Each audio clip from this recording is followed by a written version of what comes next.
Olá, estamos no ar a partir de agora com mais uma edição do PIC Saúde, abordando sempre um tema de seu interesse, fazendo com que você, com as informações aqui absorvidas, tenha mais saúde e mais qualidade de vida. E sempre com aquele propósito, de informar para transformar. E o nosso assunto de hoje será sobre pés e tornozelos. Os nossos pés sustentam o nosso corpo.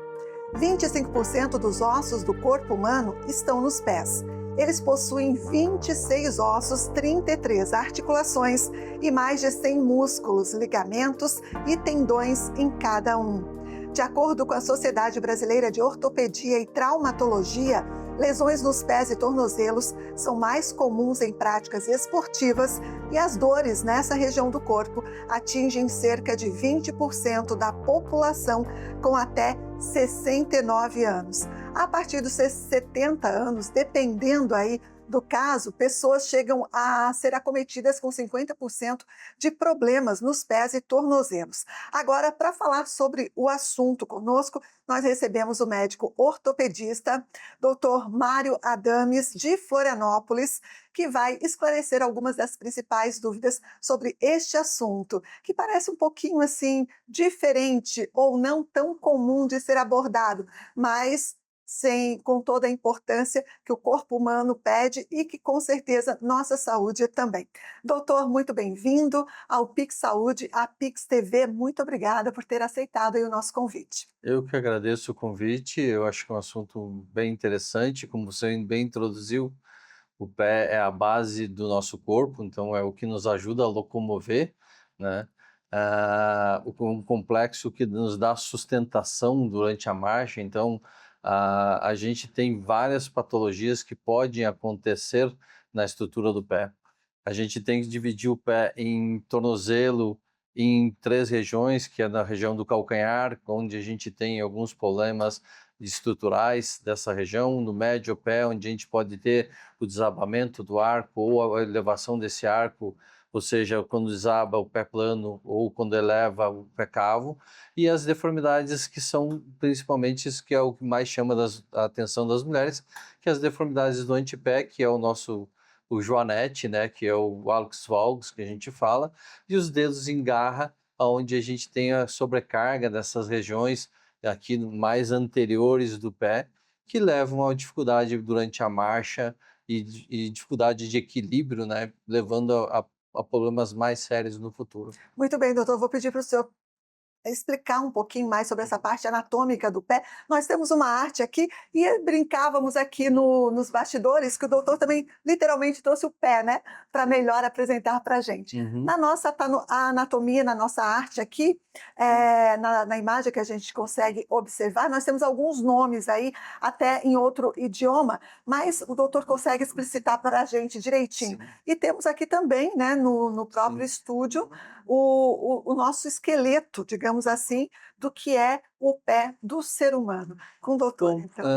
usando a imagem que vocês têm, a gente consegue ver a tíbia e a fíbula, eles articulam com o talos, São ossos da formando, perna, é são isso? ossos da perna, a tíbia e a fíbula, Certo. e elas articulam com o primeiro ossinho do pé, que é o talos, formando o tornozelo. Então, essa é a estrutura onde a gente tem, às vezes, os traumas torcionais ou as fraturas de tornozelo, são esses dois ossinhos, a tíbia e a fíbula, que estão comprometidos. A gente tem a região que eu falei antes, que é o retropé, que seria o talos e o calcâneo. Essas duas estruturas nos dão a base de apoio durante o contato da primeira fase da marcha, onde a gente toca o solo com o pé. Então, eles que nos dão o aporte para isso. Depois a gente tem a região do médio pé, que é o navicular, os 3 cuneiformes e o cuboide, e vou colocar aqui os metatarsos até a metade deles, aqui onde está essa linha azul, onde a gente consideraria isso como médio pé, que é o que faz a rotação, então faz como se fosse uma engrenagem rotacional para a gente poder fazer o movimento junto com o retropé. E aí na frente a gente tem os metatarsos e as falanges, e aqui onde tem o hallux, que seria onde a gente tem as deformidades do hallux valgus e as sobrecargas nesta região aqui do antepé que nos levam a dores como calos embaixo do pé. Muito bem.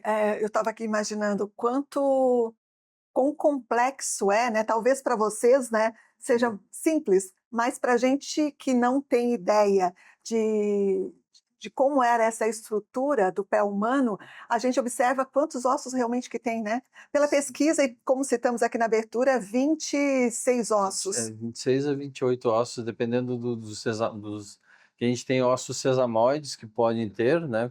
Então a gente tem vários ossinhos que ajudam a potencializar a força dos músculos, que é o que nos dá estabilidade primária. Então, se eu tenho uma musculatura boa, eu vou ter uma estabilidade melhor nas minhas articulações. Claro que a articulação ela é sustentada pelos ligamentos. Todo mundo sabe que tem ligamento cruzado, anterior, posterior no joelho, mas poucas pessoas imaginam que cada articulação dessa tem um complexo ligamentar para dar estrutura, para que isso tenha um encaixe e esse encaixe seja hermético e você não tenha muita instabilidade nisso.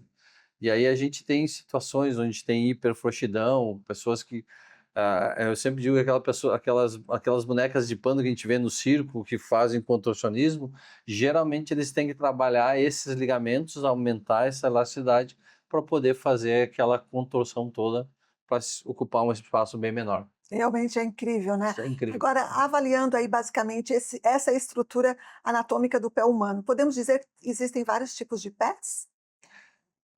Na verdade, existe vários tipos de pés, eu pensando em relação à estrutura do pé. Então, o pé, existe um pé que ele tem a estrutura com a formação do arco medial.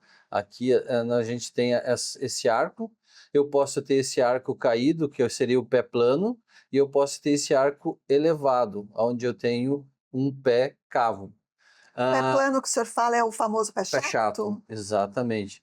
Eu posso ter também vários tipos de pés que eu posso ter ele com desvios para medial, para lateral, ou seja, o pé adulto, pé abduto, com calcânio com deformidades em valgo ou varo do pé, então isso são complexos que a gente tem. E eu posso ter pés que são como se tivesse as garras, de novo, né? A gente tem o hálux valgus ou as garras que podem levar a esse tipo de deformidade. Agora, por falar em deformidade e problemas, quais seriam os principais problemas de pé e tornozelos que chegam ao consultório, por exemplo? Ah, Começando pelas crianças, a deformidade mais frequente, que é uma deformidade que a gente chama de fisiológica, é o pé plano, ou seja, o pé chato. Porque a criança ainda está em estruturação, então esse pé ainda não tem todas essa estabilidade ligamentar e muscular para formar o arco.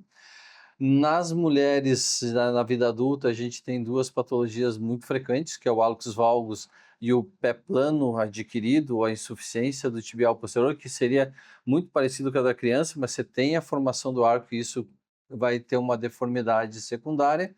E a gente tem muita sequela como artrose, como está mostrando aqui a prótese de tornozelo, onde a gente tem o desgaste de várias, que pode ter de várias articulações. E uma outra deformidade muito frequente que a gente vê aí já mais em homens é o hálux rígidos, que é uma artrose que a gente tem no hálux por consequência de algumas fraturas ou algumas outras deformidades. E no homem a gente tem a ruptura do tendão de Aquiles, que é uma coisa muito frequente, e agora com a pós-pandemia, a gente vê muitas pessoas que pararam de fazer atividade, voltaram a fazer atividade sem fazer um condicionamento bom, e Preparatório. aí tiveram rupturas. E os dois carros-chefes, que é o entorse de tornozelo, que é o jogador de futebol de fim de semana, ou aquela pessoa que está andando despreocupada e faz uma virada do tornozelo, do pé sobre o tornozelo e faz uma lesão ligamentar. E a famosa facete plantar, que é o esporão de calcânio, que é aquela dor embaixo do pé, que é mais quando você acorda e já começa a ter aquela dor e durante o dia ela dá uma melhorada. Todos esses problemas podem ser resolvidos. Todos os problemas podem ser resolvidos. Isso depende muito da estruturação, né, de cada pé, ou do acompanhamento, ou do tempo que é feito o diagnóstico para essas patologias. O doutor já citou algumas, mas quais as principais causas realmente de torções nos pés e tornozelos? As principais causas são traumáticas, né, dos entorses, ou então jogando futebol, ou você andando na rua e você pisando num buraco, ou hoje as calçadas elas não são mais planas, elas todas são entradas ou saídas de carro, então esses desníveis podem levar a esse tipo de lesão.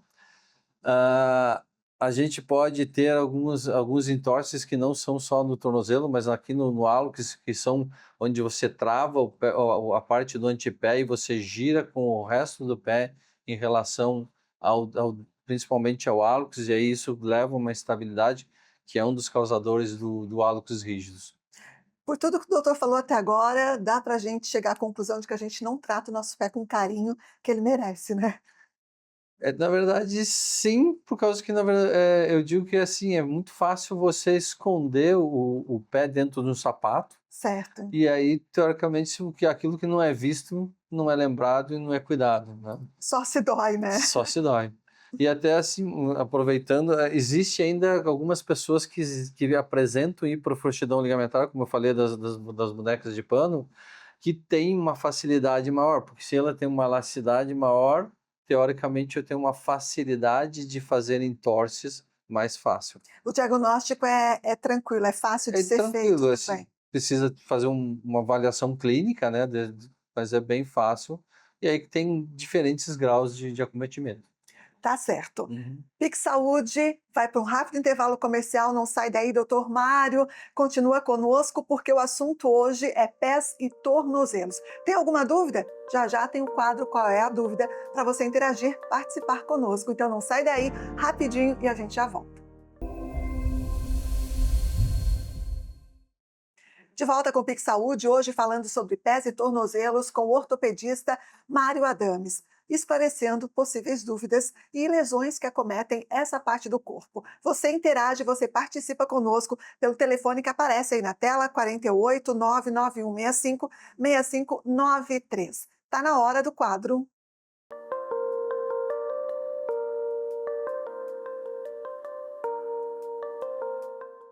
É isso aí, então, o quadro Qual é a Dúvida no ar, você participando, interagindo conosco e o doutor aqui esclarecendo possíveis dúvidas. Vamos para a primeira participação, primeira pergunta na tela. A Cristiane de Palhoça quer saber: pessoas acima do peso tendem a desenvolver problemas nos tornozelos?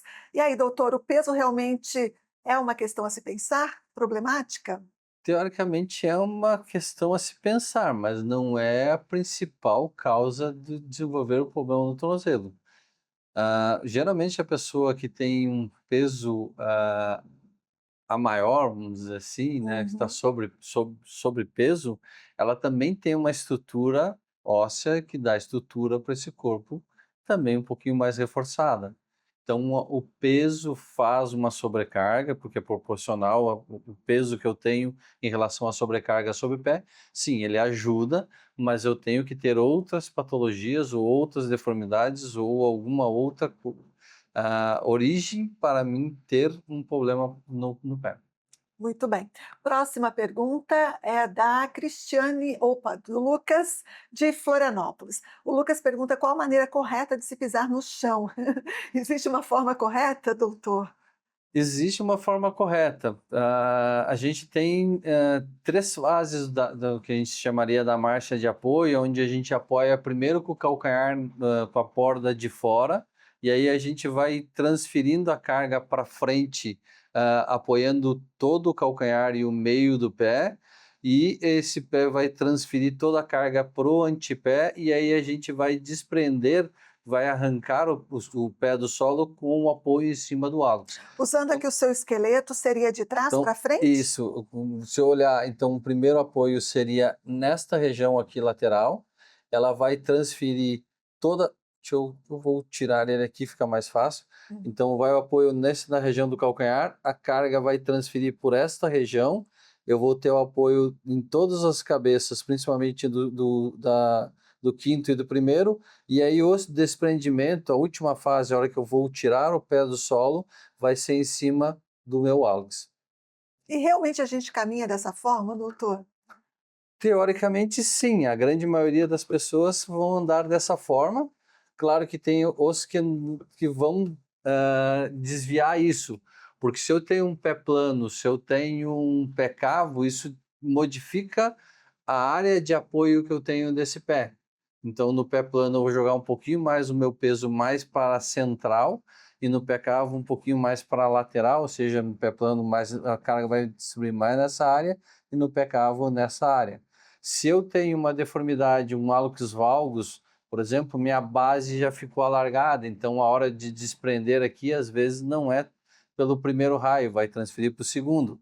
Então, cada patologia que eu tenho no meu pé, no pé, eu vou ter a transferência dessa carga para uma outra área de deformidade.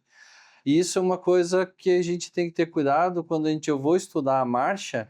Às vezes você teve um entorse, e aí você vai fazer um estudo de marcha, uma baropodometria, ou você vai fazer uma biocinética, ou vai fazer um exame de apoio do pé ao solo, mas se você tem uma dor por um trauma, esse teu trauma vai mascarar a forma que você está pisando. É verdade, a gente de forma, eh, impulsiva, né, intuitiva, a gente já coloca o peso do corpo Sim. para o lado que não está doendo tanto, né. Se você tem, é o que eu digo, sempre digo para meus pacientes assim, se eu tiver uma agulha me pinicando embaixo do meu pé, você não vai pisar em cima desse prego, né? Você vai sempre fugir dele. Correto. Então a tendência quando você tem alguma coisa que está te doendo é transferir a tua carga para um ponto que não seja de dor, né? Perfeito. Próxima pergunta é da Maria Luísa de Criciúma, Santa Catarina.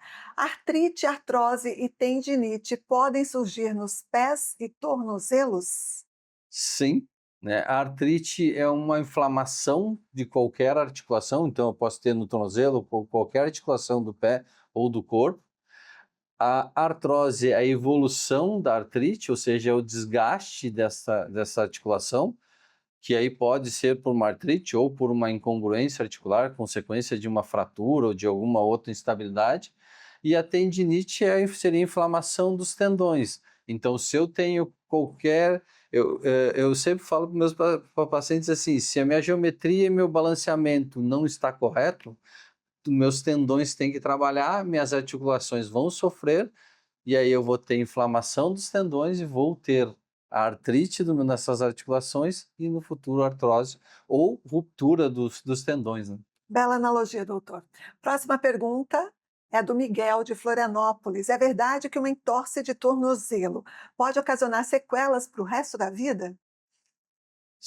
A entorse de tornozelo, se ela for maltratada ou se ela for uma lesão muito grave e ela causar uma instabilidade ou tiver uma frouxidão, ou muitas vezes quando a gente fala em entorse de tornozelo, eu estou pensando só nessa região do tornozelo, mas às vezes eu posso não ter fratura e ter uma lesão que sobre nessa região e posso ter uma fratura perto do joelho ou não ter, e aí tiver essa abertura desse espaço entre a fíbula e a tíbia, o meu encaixe do tornozelo vai ficar aberto, isso leva à instabilidade, essa folga vai levar uma artrose, e aí sim você vai ter um problema pro resto da vida. E eu aproveito para perguntar então, muitas vezes a pessoa sente dor no joelho, acha que o problema é no joelho, pode ser ocasionado lá embaixo no pé e no tornozelo?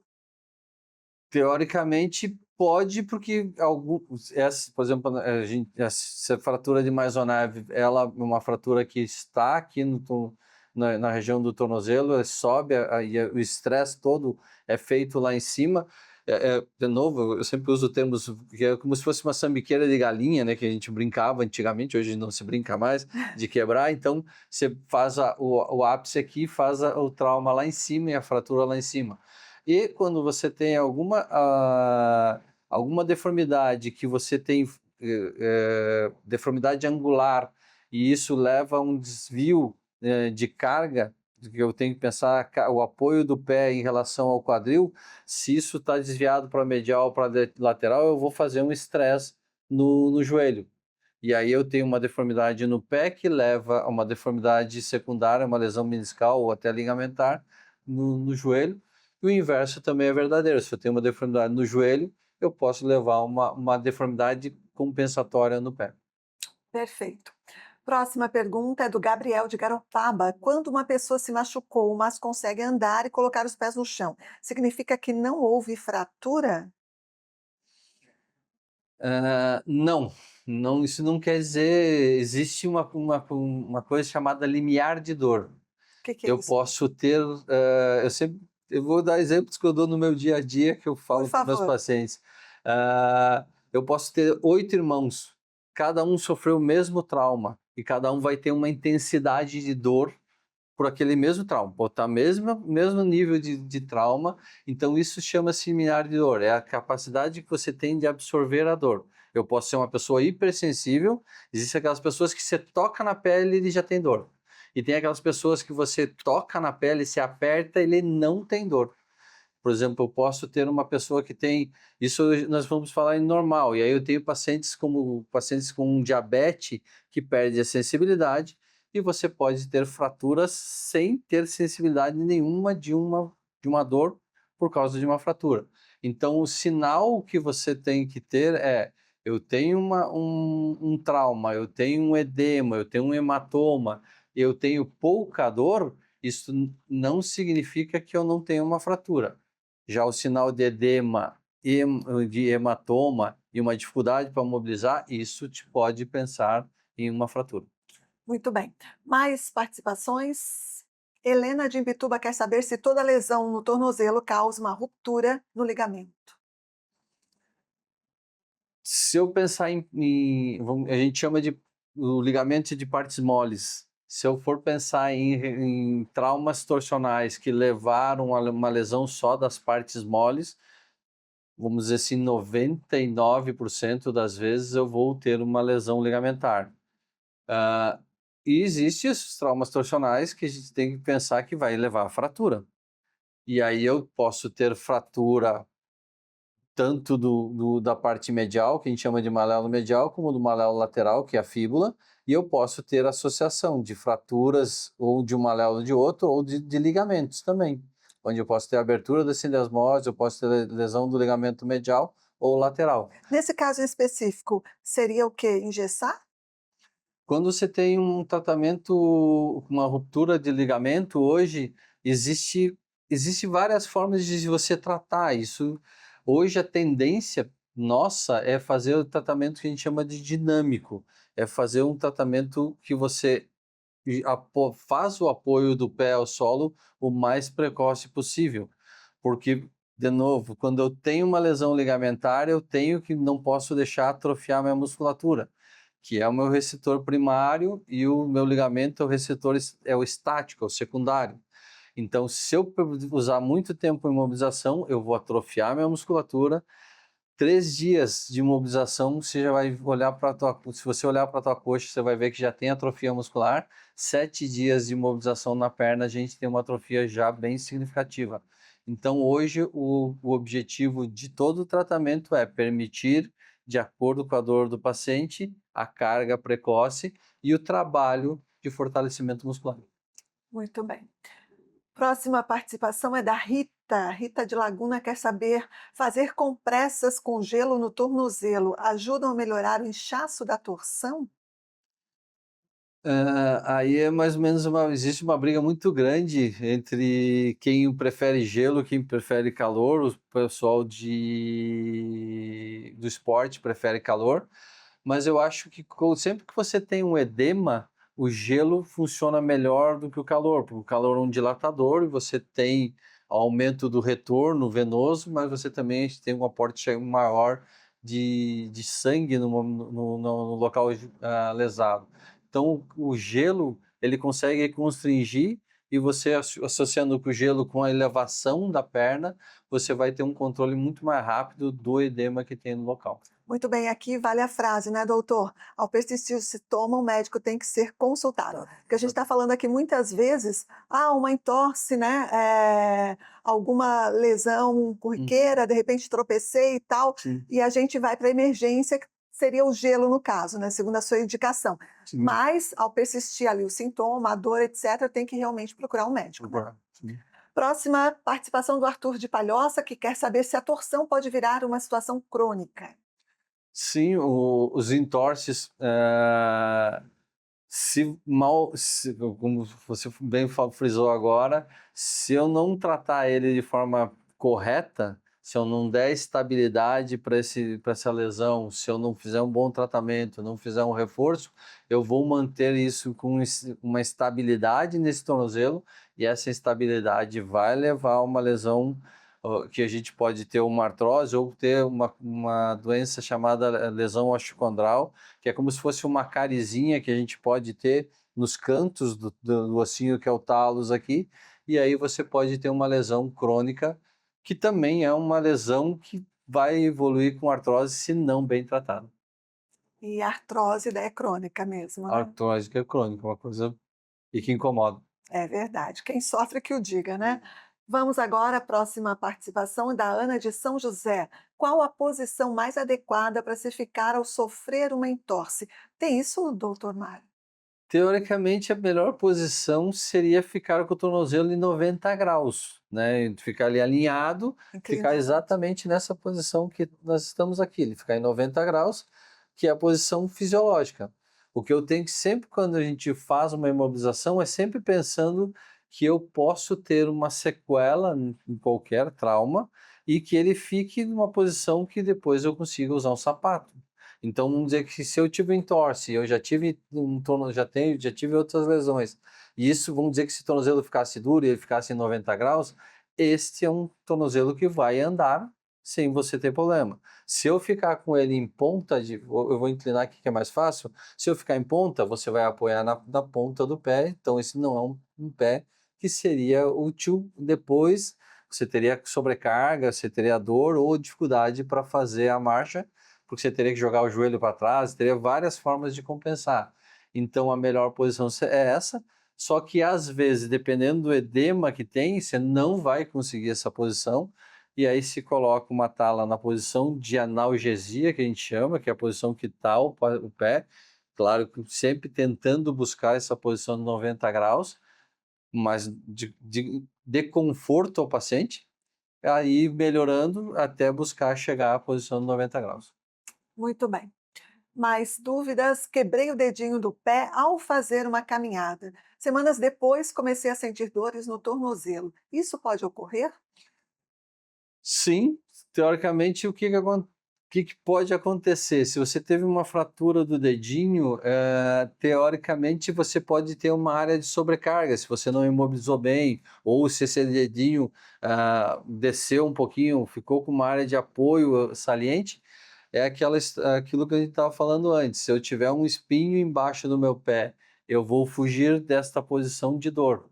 E aí, teoricamente, eu posso fazer ah, restrição de apoio, por exemplo, embaixo do hálux, eu vou ter chance de fazer mais entorse da parte lateral, porque eu já estou com o pé um pouquinho virado para fora. Se eu tiver dor no quinto, eu posso levantar o meu quinto e eu vou fazer chance de fazer entorses na parte medial.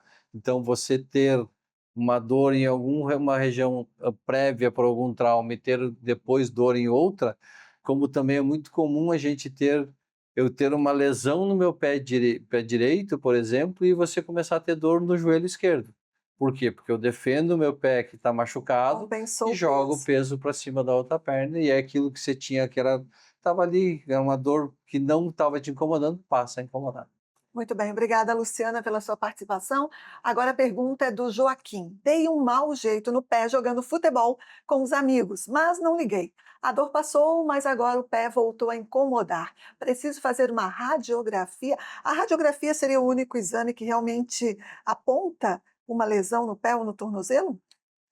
Na verdade, se você tiver, o raio-x é a base de tudo para nós ortopedistas, Tá. ele me dá vários detalhes, né? Claro que o raio-x tem que ser muito bem feito, de onde você consegue o raio-x, onde você obtém a imagem de melhor qualidade, isso me dá muito subsídio para o diagnóstico. Quando eu tenho entorses, a ultrassom também me auxilia, porque o raio-x vai me mostrar a estrutura óssea, não vai me mostrar a estrutura nem tendinosa e nem ligamentar. Então, para ver isso, eu preciso desses dois. E aí eu tenho duas situações, que é quando eu não consigo ver isso nem no raio-x, nem no ultrassom, eu posso lançar mão de tomografia para ver alguma fratura ou algum edema que eu tenha dentro do osso, que é alguma fratura incompleta, ou quando eu tenho alguma fratura que ela envolve uma articulação, é mandatório fazer a tomografia. E quando eu tenho lesões mais complexas que o raio-x e o ultrassom não me dão essa visão, ou quem não está acostumado a interpretar muito bem o raio-x ou o ultrassom, a ressonância pode me ajudar. Mas em casos onde eu tenho que fazer o apoio do pé ao solo, nenhum desses outros exames me dá essa característica de eu poder ver como é que é a pisada do paciente. A não ser agora que a gente tem o tomógrafo com carga, que aí você consegue ver isso, só que aí a gente entra num segundo problema, que tomografia tem radiação, e essa radiação vai ficar presente no teu corpo, e a somatória destes exames pode te dar algum problema no futuro. Muito bem, tudo isso é passado para o paciente de forma bem clara, né? Sim, sim. Para que ele fique ciente e opte aí Uhum. pelo que quiser realmente, pelo Sim, exame que for mais adequado a ele. exato. Perfeito. Muito bem, temos mais participações na tela. O Davi de Garopaba quer saber: estalo frequente nos tornozelos é sinal de algum problema mais grave? Ah, aí vamos dizer que sim e não. Não, porque às vezes a gente pode ter algum ressalto e o tendão pode fazer alguma saliência e o tendão fazendo um ressalto sobre essa saliência, e isso não vai ser um problema. Ou a gente tem alguma frouxidão que ele permite você ter algum estalido dentro de uma articulação, como o pé, o joelho, ou você tem pessoas que gostam de estralar os dedos, que Isso. não é uma coisa muito boa, porque toda vez que você estrala um dedo, você está rompendo a cápsula, você está fazendo artrose. E existe os casos onde eu posso ter um estalido, porque eu tenho algum fragmento que está solto, ou algum tendão que não está funcionando, ou a bainha desse tendão não está mais protegendo ele, e esse ressalto passa a ser patológico. Por exemplo, é muito comum a gente ter nessa parte lateral, a gente tem um sulco onde passa os tendões fibulares e ele tem uma capinha. Se essa capinha romper e esses tendões ficarem pulando aqui, teoricamente isso é um problema. Às vezes a gente tem estalidos aqui, esse não é Isso. um problema, porque isso às vezes é a cápsula que está pegando nesse cantozinho, nesse canto do talos, e isso é uma coisa normal, ou a bainha dos tendões está prendendo ele e aí você está causando uma pequena irritação ali, só esse estalido. Então que você tem que avaliar caso a caso, não tem como dizer assim, isto é um Um patológico, problema. isso não é patológico, sem ver o paciente. Muito bem. E a frequência também deve ser um fator, né, Sim, que a gente tem que levar em consideração, porque muitas vezes a gente começa a instalar, como o sim. doutor mesmo falou, tanto faz no pé ou no Aham. tornozelo ou na mão, enfim, e a gente começa a chamar de crocante, né, "tô Uhum. crocante", o "crec-crec", enfim. É, Até aí tudo certo então, doutor? até aí tudo certo, desde que você não faça isso para mostrar para Propositalmente. os outros. É muito comum as pessoas instalarem dedo do pé, da mão, Isso. para mostrar para os outros. Isso não, você está causando uma lesão traumática e está dando instabilidade para essa articulação e vai evoluir com artrose no futuro. Muito bem. Próxima pergunta é da Ana Beatriz de Florianópolis. Trabalho utilizando salto todos os dias, estou quase me identificando. Uhum. Às vezes uso calçado com salto mais baixo, outras vezes salto mais alto. Ultimamente, no final do dia, sinto um pouco de dor no tornozelo. O que pode estar por trás dessa dorzinha, doutor? O que acontece quando você usa o salto alto é que você causa uma instabilidade no teu tornozelo. Se você olhar uma mulher andando de salto alto de taco fino, você vai ver que a cada passo existe um entorse no tornozelo. Não de você cair, mas você tem um certo balanço nessa marcha. Então você faz micro entorses e isso você pode estar causando esse tipo de dor.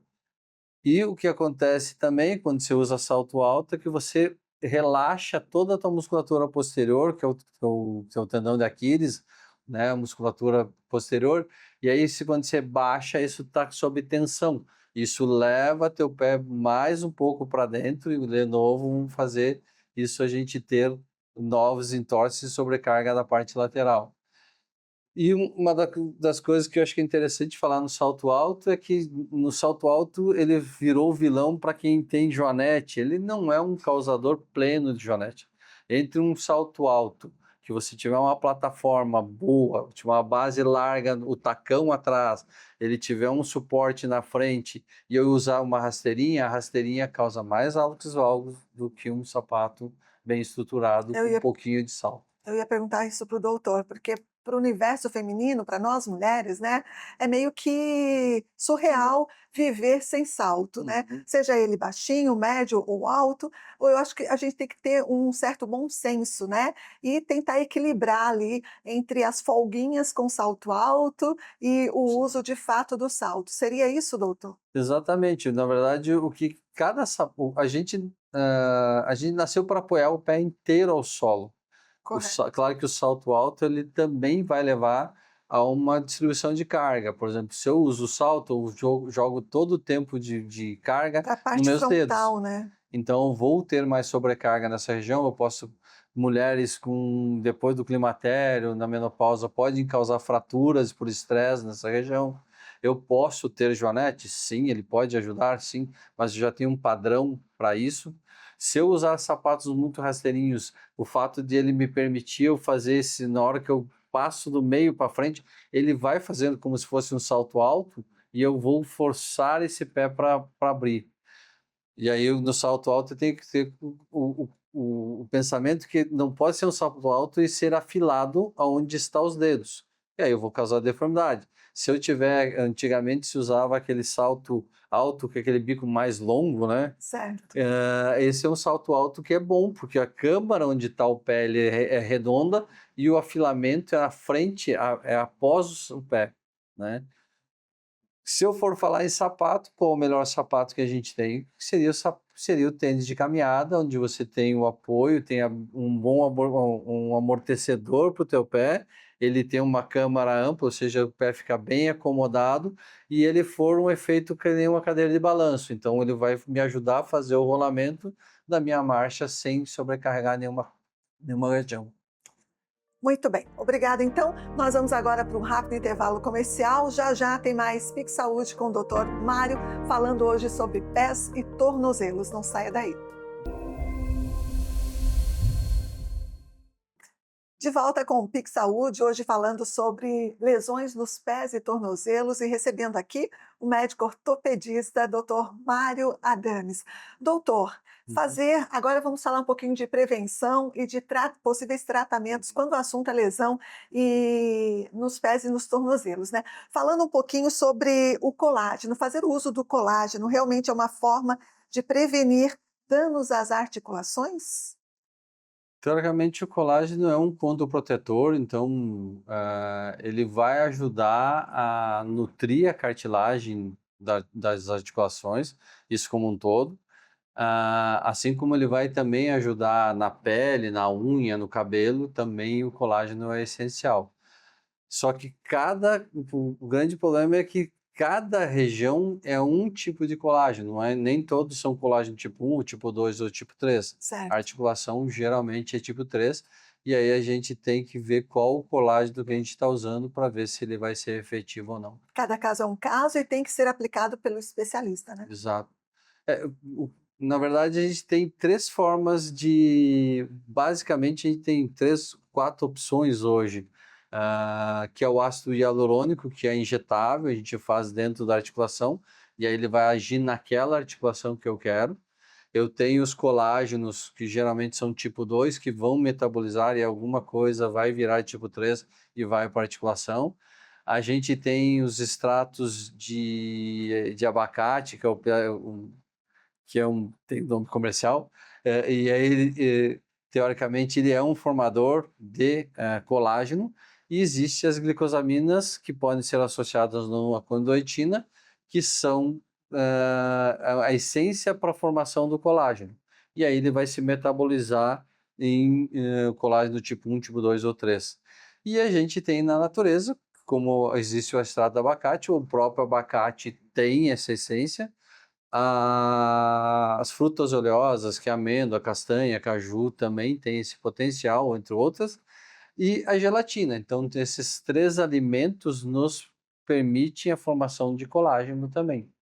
Lembrando que abacate e fruta oleosa não se deve comer mais do que 100 a 150 gramas, porque senão eu posso ter algum problema hepático, né, do Muito fígado. bem. Ou seja, tudo na medida certa para não ocasionar um dano. Outro, Resolver um lado e e resolve e criar outro. criar problema no outro lado, né. Exatamente. Agora, doutor, quando se fala em prevenção, esse já seria um tipo, então, de Uhum. prevenção até natural, por conta dos Sim. alimentos, né, pra gente prevenir, fortalecer toda a região óssea dos pés Ah, e do tornozelo. Mas vale para o corpo todo também, né. sim, sim, como sim. E opa, fica à vontade. Não, na verdade, até na prevenção, eu acho que tem duas coisas muito importantes. Uma é que você precisa fazer exercício.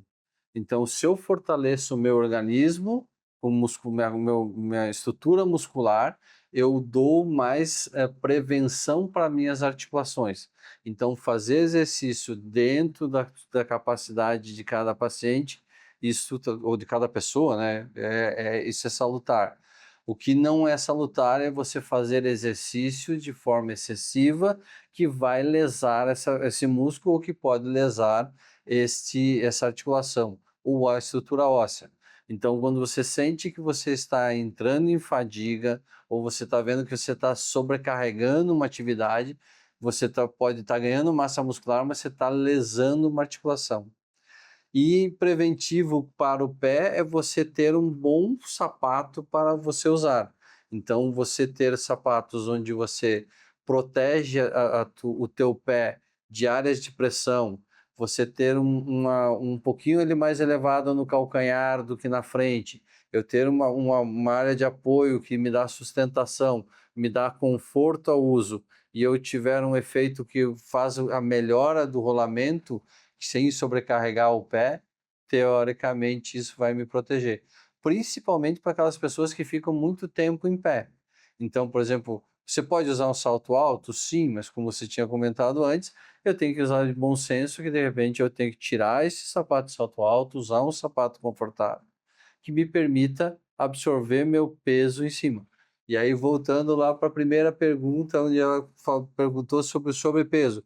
Se eu tiver uma pessoa que tem sobrepeso e ela usar uma rasteirinha, isto sim é um causador de doença. Agora, se eu usar um sapato que é apropriado para o peso dessa pessoa, eu estou protegendo o pé e aí eu estou protegendo o organismo como um todo. Falando um pouquinho sobre os calçados, atualmente tem N modelos no Uhum, mercado e anatômicos propícios realmente para a gente ter sim. uma boa qualidade, né? Principalmente quando se faz atividade física. Agora, em termos de prevenção, como o doutor acabava de falar, sobre atividade física, aeróbica ou musculação, ou equilibrar as duas para a sustentação dos pés, do tornozelo e também para o fortalecimento do corpo como um todo, e na parte óssea. Qual é o mais indicado, musculação ou aeróbica? Teoricamente é que se você for uma musculação e você trabalhar para resistência, ou seja, você trabalhar com baixa carga e um aumento de repetições, é um exercício muito bom. Ah, A entendi. aeróbica, ela vai te permitir você oxigenar melhor, mas se você fizer uma aeróbica que ela for de alto impacto, também você vai ter lesão. Então, você conseguir usar ou uma ou outra, você prevenindo a sobrecarga ou o impacto, teoricamente, ambas são produtivas. Assim como se você uma das melhores atividades que a gente tem é a natação, para quem gosta de água, quem não, né, quem não tem medo de água. Porque aí o que acontece? A água me tira meu peso corporal, ela diminui meu peso corporal e eu consigo fazer a atividade sem sobrecarregar as articulações. Muito bem, por falar em água, doutor, ao nos aproximarmos da estação mais quente do ano, que é o verão, férias, né? Muitas pessoas querem fazer atividades ao ar livre, seja o jogar vôlei, seja o futebolzinho Sim. com a turma, ou seja uma caminhada na orla, né, Uhum. do mar. Eh, Quais as orientações que o doutor passa para essas pessoas que querem fazer esse tipo de atividade ao ar livre? para não prejudicar o pé e o tornozelo? Teoricamente, é importante que, de novo, a gente entra na situação que se ele quer fazer uma atividade e ele tiver uma capacidade física para absorver aquela atividade, isso é o ideal. E aí eu tenho que ter uma interface entre meu pé e o solo. Então, por exemplo, se ele for fazer caminhadas, fazer dentro da capacidade física dele, com um tênis adequado. Eu não posso fazer uma caminhada com um sapato, por exemplo. Eu posso fazer uma caminhada longa de pé descalço? Não é o ideal. Vou andar, mas eu quero andar na praia. Se você quer andar de pé descalço, você tem que andar dentro do mar, porque é uma superfície que ela é mais mole, e aí você consegue absorver. Sempre tendo cuidado, porque se você tem alguma instabilidade, você pode fazer um entorse. Verdade. Então, isso é uma coisa importante. Você não pode ter superfícies muito duras. Se você for correr ou andar na areia, aquela que molha e fica seca, isso é uma área de muito impacto e você vai lesar. E a lesão não é na hora, a lesão vai ser por sobrecarga no futuro. Então, sempre proteger isso. E se você já tem alguma patologia, se já teve uma fasciite plantar, se já teve uma área de sobrecarga no antepé, se você sente quando você anda, parece que tem areia grudando embaixo do pé, sempre é importante você usar um sapato, para um tênis, né, para proteger a tua caminhada. Perfeito. E aproveitando também essa época do ano, falando um pouco mais sobre verão, né, as pessoas, às vezes não fazem atividade o ano inteiro e querem, correr atrás do prejuízo, digamos Sim. assim, para ficar com o corpo em dia, né. Então, tem que ter parcimônia, equilíbrio, consciência na hora de fazer qualquer atividade para não sobrecarregar os pés, o tornozelo e o corpo em geral, né. Exatamente, isso aí é uma coisa importante. É, é a mesma coisa quando você faz uma cirurgia, o paciente tem um período de repouso, ele para e ele tem que voltar isso progressivamente. Eu sempre explico para meus pacientes que a gente faz metas para se alcançar. Então, eu boto uma meta, eu quero correr 10 quilômetros. Não, você vai correr um e você vai aumentando isso até você chegar até os 10 quilômetros, sempre pensando que isso você pode chegar no meio disso e daqui a pouco você vê, opa, começou a incomodar, você regride um pouquinho, então você vai sempre jogando até chegar naquele índice que você queria, mas nunca sair de uma situação que você está no zero e ir ao topo. Eu corri Ironman, e aí você parou um ano e você querer fazer no Ironman sem fazer um condicionamento, é impossível isso.